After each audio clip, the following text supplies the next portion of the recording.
Yo, what's shaking, everybody? Welcome to the Prize Picks Prediction Show. I'm Jeff Ketchum, joined by Alex, Jason, Anwar. Thank you for watching the Orange Bloods Texas Football Channel. Do us a solid, like this video, hit that thumbs up button, subscribe to the channel, get notifications, pass the word out, do all of those things. We are here to give you predictions for the Baylor game on Friday and our favorite picks from PrizePicks, the sponsor of this show, going into the weekend. Use that promo code OrangeBloods. They will match 100% match your deposit. And oh, by the way, while you're on PrizePicks, make sure to, like, they've had specials and promotions running all week. There's one right now that won't be up when you see this, but Justin Jefferson, for instance, has a 0.5 receiving yards promo going on, 99% off. They'll have those, I think, throughout the week to encourage some action on the website. Take advantage of it. Win yourself some money.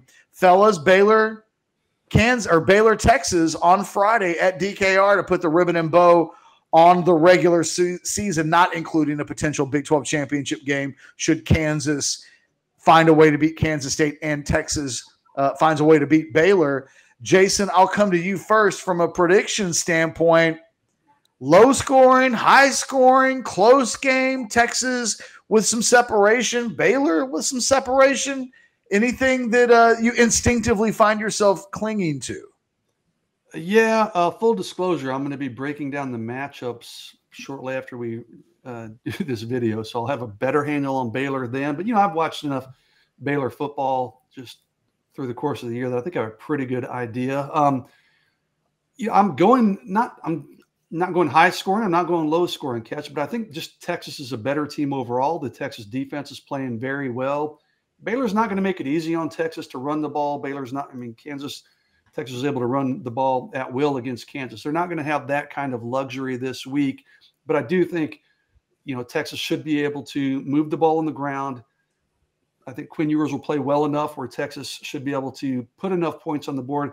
Baylor can be tricky. Blake Sharpen, their quarterback, can be really good. He can be hit or miss sometimes. So kind of tough to predict what to expect from Baylor. But I think the Texas defense will do enough to keep Baylor in check. I've got Texas winning. I wrote it down here, but since I'm first, I'll just say it. I got Texas winning 31 over Baylor 24. Anwar, what about you? Yeah, really close with Jason as far as the predictions are concerned. And I just think that, to Jason's point, this team plays differently when they're at home. We know they usually play better when at home. Now, Steve Sarkisian will point out they have 2 straight road wins. And so, but, they're back at home. It's the final game of the season. It's supposed to be pretty bad weather. As of the time that we recorded this, I think there was a 70% chance of rain on that Friday. So probably kind of an ugly game. And that means to me a little bit of Bijan, or a lot of Bijan as far as that is concerned. But, this is last game of the year. And, my point and my contention is I just don't know how long Baylor can keep that enthusiasm up throughout a game after what's really going to amount to a really disappointing season for them. I'm going Texas 31, Baylor 20 as Texas finishes with 8 wins. Mr. Dunlap, your turn. Yeah, I'm like I talked about it on the modcast yesterday. I think that this is a game that Baylor comes into ready. I feel like this is a game that Baylor is going to have the hate flowing through them towards Texas. This is their chance to knock Texas off, and at least for a day, just take Texas hopes away for even winning the opportunity to go to the Big 12 championship. That could end on Saturday night, depending on what happens with Kansas State, but they'll rob Texas of that for one day, at least, with a victory here and completely demoralize them. Aranda's a good coach. I think it's going to be close. I think in the end, though, Texas at home pulls it out. I think Quinn Ewers is going to have an above average game, a plus expected sort of, plus EV game for Quinn Ewers, because after last week, that Aranda's saying, look, we can't let Bijan do that to us. Like, let's make Quinn put the team on his back and beat us with his arm. I think Quinn's going to have to make the plays. I think he's going to do it. And I think Texas wins a close one here. I'm talking nail biter close. I'm going to go Texas Texas 27, Baylor 24. Interesting. I don't know how I feel about this game. There's part I'm stuck in between both places. I think Anwar might be right that this has double digits written all over it. And then there's a part of me that, Texas putting 2 games together. We talk about Baylor needing to pick themselves up off the floor and recover from a loss. It's still a Texas team that you don't know about consistently. Anwar, you made maybe it was Alex that made the point yesterday about, on one hand, you got Sark talking about stacking road games up as wins without acknowledging that there was a loss in between. So this is a team that's been up and it's been down, and then they're up and then they lose and then they win a couple of games and you start to feel good about them and then they lose. And I feel like we were all at this point where, because they were so good last week, we're starting to feel good about Texas, at least with regards to a matchup. And then sometimes they kind of surprise us with where their playing level is. I think I'm more with Anwar. I think Texas is going to score points in this game. They'll be in the 30s for me. So the question is then, can Baylor, with a Blake Shapen, who hasn't exactly been the quarterback that Baylor thought that, when they made the change in the spring and they were like, Blake Shapen's the starting quarterback, and our starting quarterback from a year ago, who I think transferred to South Florida. I can't remember where that kid went. But he transferred out, and they thought, we think that the quarterback position is so upgraded by having Shapen on the field that we're announcing it early. He's kind of had a Quinn Ewers type of year. He's had some moments, but he's had some clunkers as well. Anwar, I'm going to give this Texas defense. Barry, if you're out there, I think your son could get a couple of sacks this weekend. I think the Texas defense, I'm going to give them some benefit of the doubt at home. I'm going to go Texas 34, Baylor 17. I'm going to go Texas by more than anybody else has said, while acknowledging that I think Alex could end up being the most right of all of us. So with that out of the way, we all like Texas to win this weekend. Let's go to PrizePicks, which, God love them, they made a point this week to get the Texas prize. I think, I'm telling you, the PrizePicks people like our videos.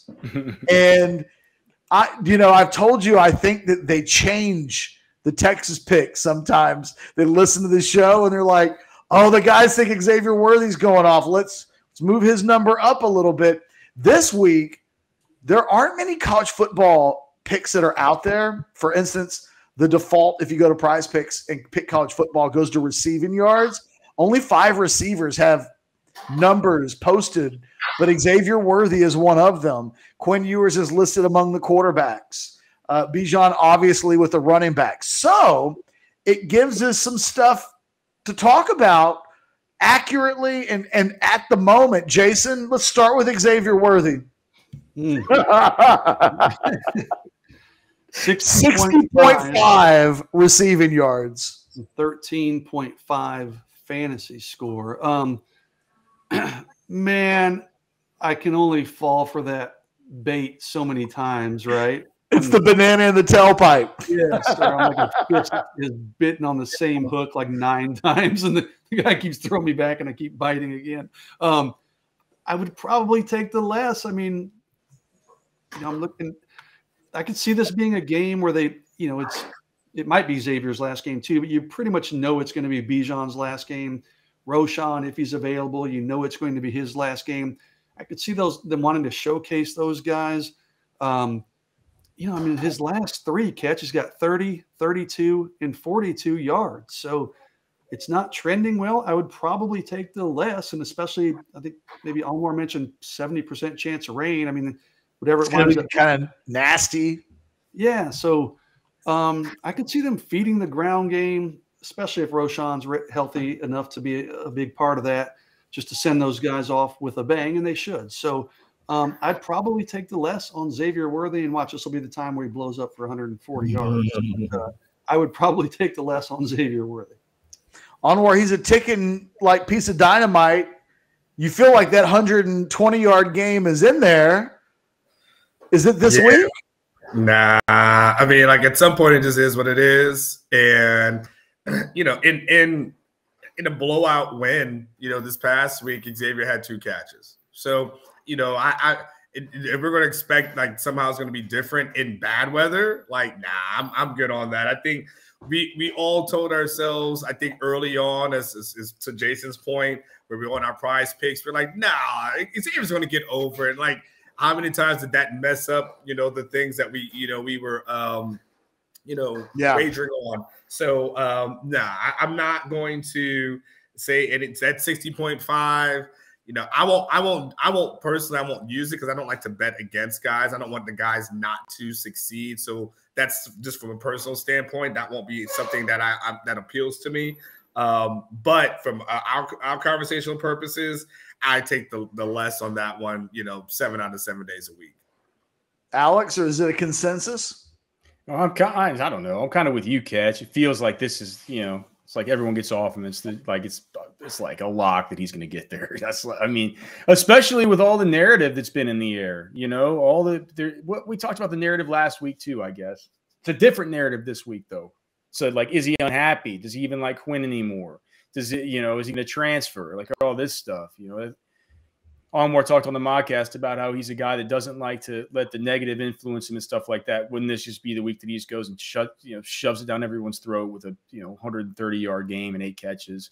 So I'm not as against taking the more on Xavier Worthy as the rest of you guys, and I think I'm not as for. And every week I've said take the more on Bijan, whatever it is, take the more. I'm not as for that this week. I just, you know, it's just coming off a monster game. He took a good pounding in that game.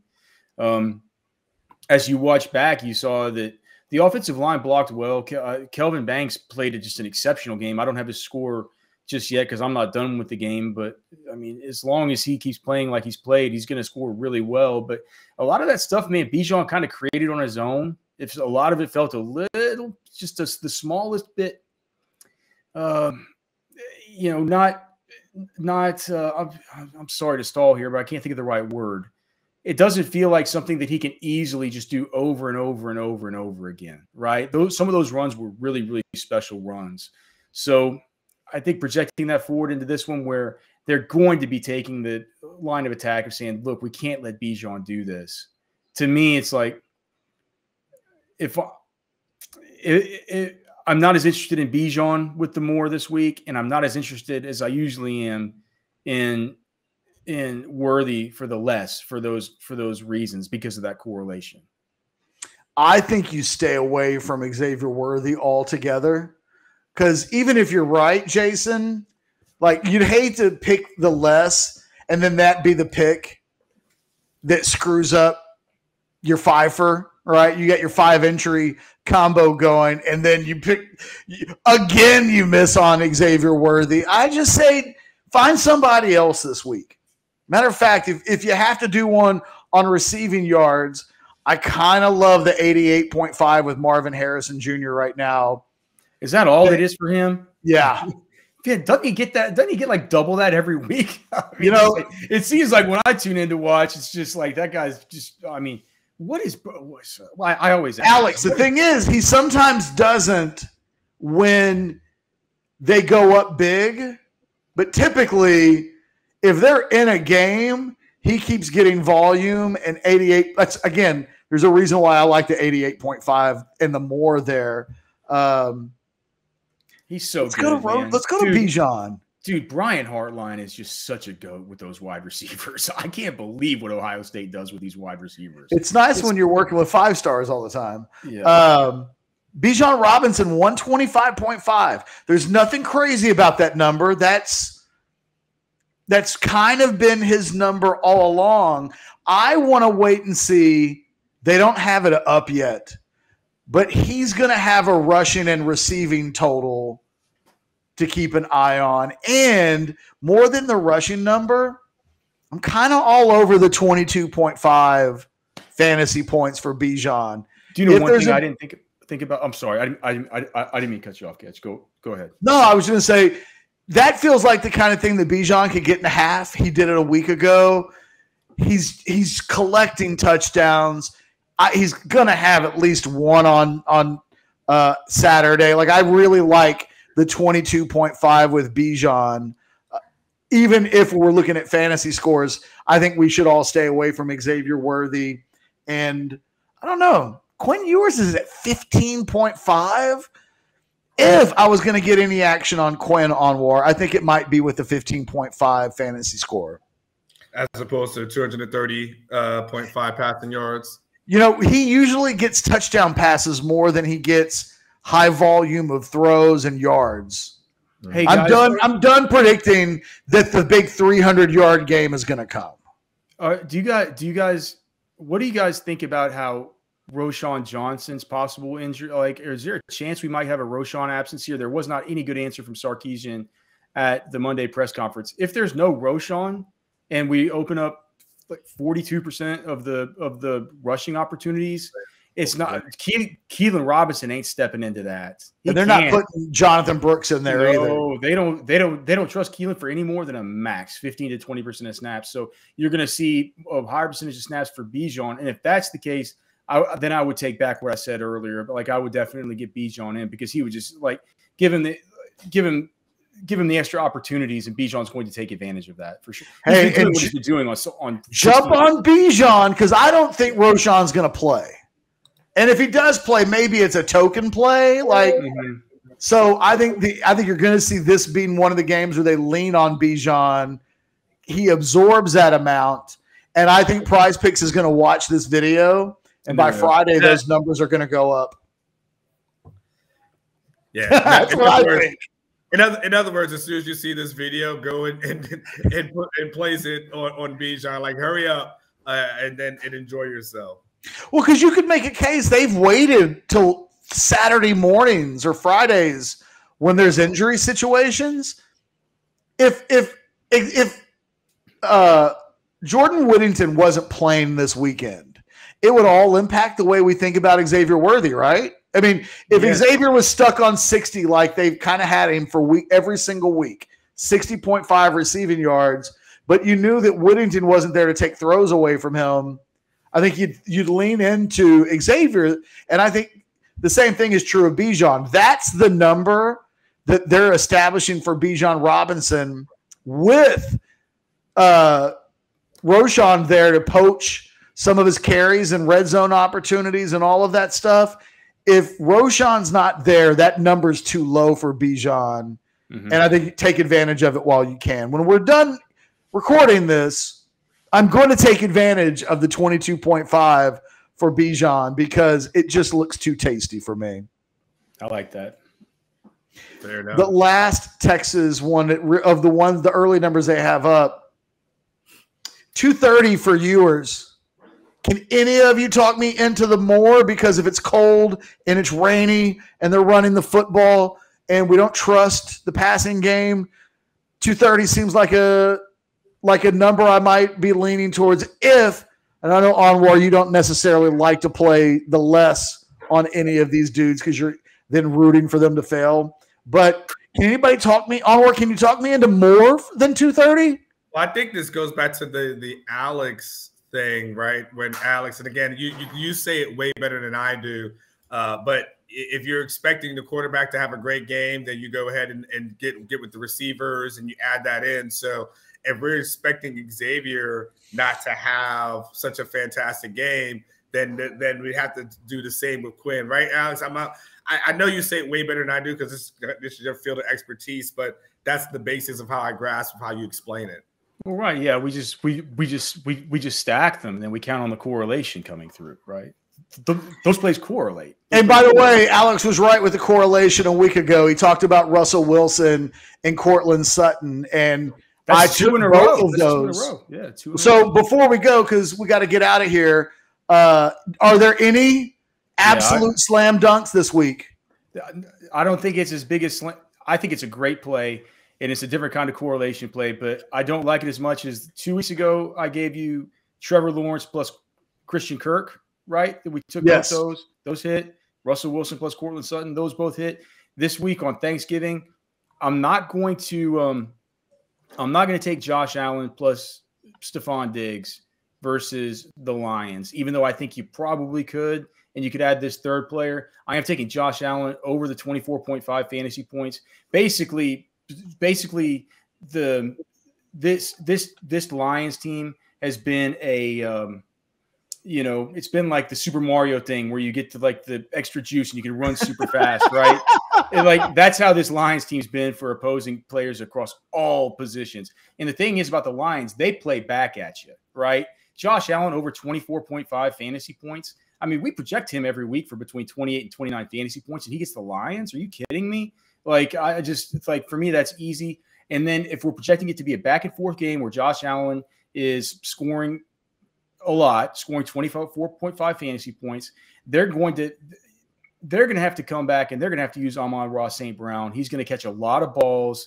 This has been a Buffalo defense that had, I guess they have recently got back some of their linebackers, but Tremaine Edmonds missed last week. There's going to be some stuff open over the middle. Slot wide receivers have fared fairly well against them over the course of the last 3 to 4 weeks. So I would say that Amon-Ra St. Brown bringing it back on the other side and hoping to correlate, not necessarily from one passer to one pass catcher, but correlating a game environment where we're seeing Josh Allen scoring and a lot of back and forth affair. So it's going to be Josh Allen and Amon-Ra St. Brown for that game environment, the early game on Thursday. And if you want to throw in Stephon Diggs for, his fantasy score over 20, I believe, and for or over the receiving yards, which I think was 80.5. I think both of those are fine and correlate perfectly with that particular one. Do you guys know what Gabe Davis is at as well? Do they have a Gabe Davis one? They've got Gabe Davis at 58.5. And then what about fantasy score? 12.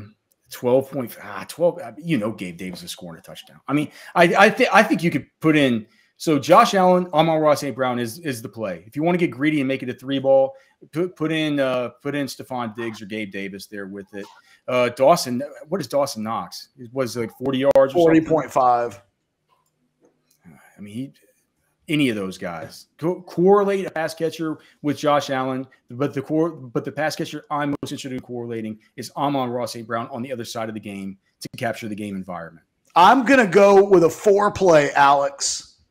So I got 4 entries: Allen, St. Brown, Diggs, and I'm chunking in Bijan with the 22.5. There you go. Just if I can get through those early games and Bijan can take me home on Friday.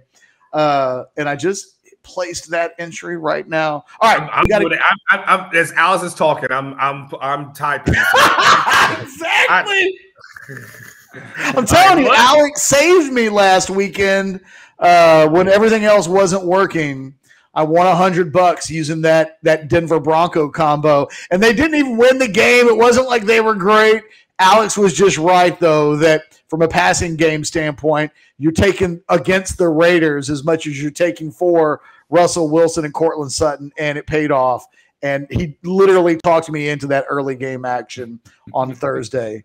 Guys, we got to go. Sukamel's got some stuff he's got to get knocked out, and we're holding him up. So for myself, Sukamel, who's literally about to be out the door, Alex, and Onward, you guys have a fantastic Thanksgiving. We'll see you on Friday. We'll have the post-game show and doing all of the things that you would expect, game, holiday weekend or not. So until then, you guys have a fantastic Thanksgiving. Be safe with your family. Safe travels. Don't go too crazy with the people that drive you crazy. We'll see you on Friday. Later.